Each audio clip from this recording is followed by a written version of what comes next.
You took Arthur's power for yourself. Whatever drove you, need, ambition, or will alone, the strength of a king was now yours to command. Maybe you weren't ready. Maybe nobody ever is. But you decided to try. It's a heavy thing, trying to do right where others have failed. Still, you stepped forward, carrying the soul and every choice that brought you here. You ruled not as Arthur reborn, but as yourself, flawed, resolute, untested. Avalon changed beneath your hand, and history will decide what that truly meant. With One Eye and Captain Brandon working side by side, the South found a peace it hadn't known in years. The roads stayed open, the fields were guarded, and the people finally felt safe. No longer bound to Camelot or the Knights of the Round Table, it became a land ruled by its own people on its own terms. The men here stayed in Kuanacht, but Yvain failed to rally the minds and hearts needed for his Grail quest. With no clear leaders and rising tension, both Kuanacht and Camelot grew fragile, drifting toward division, with no one left to hold the line.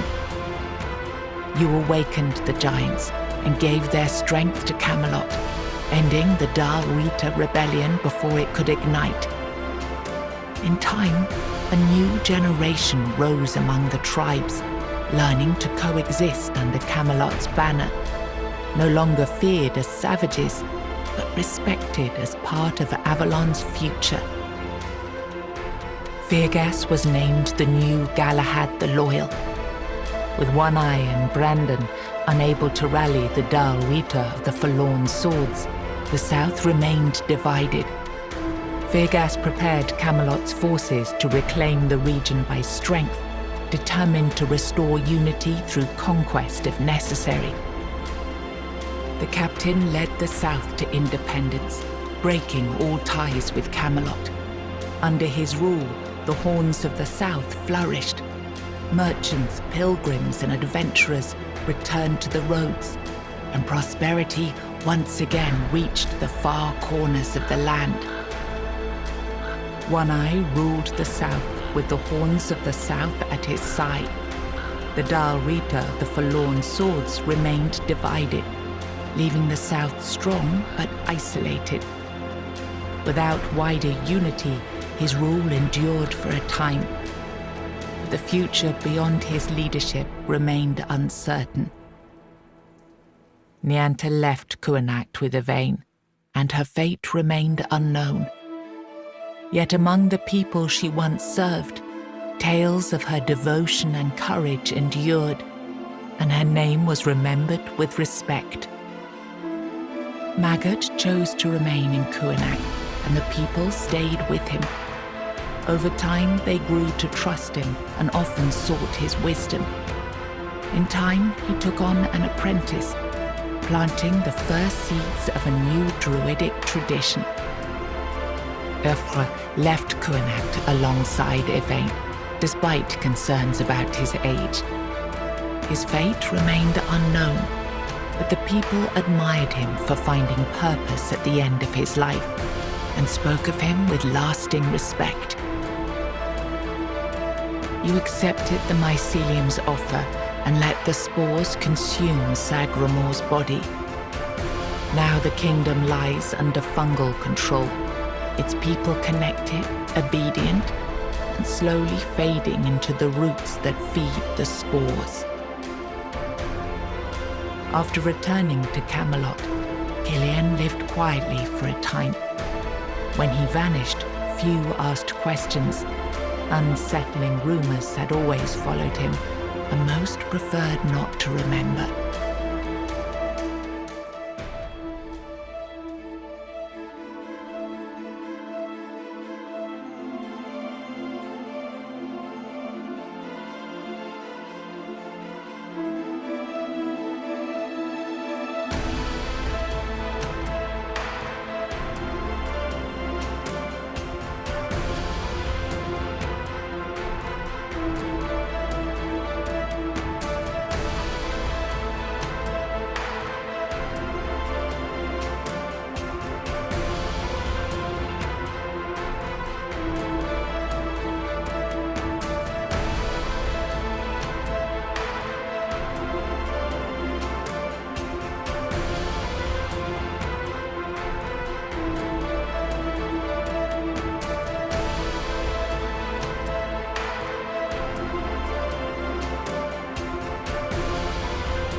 Please.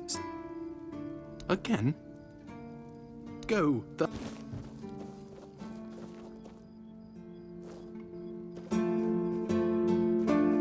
Sometimes it's nice to just sit and think.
Ah.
You doing okay?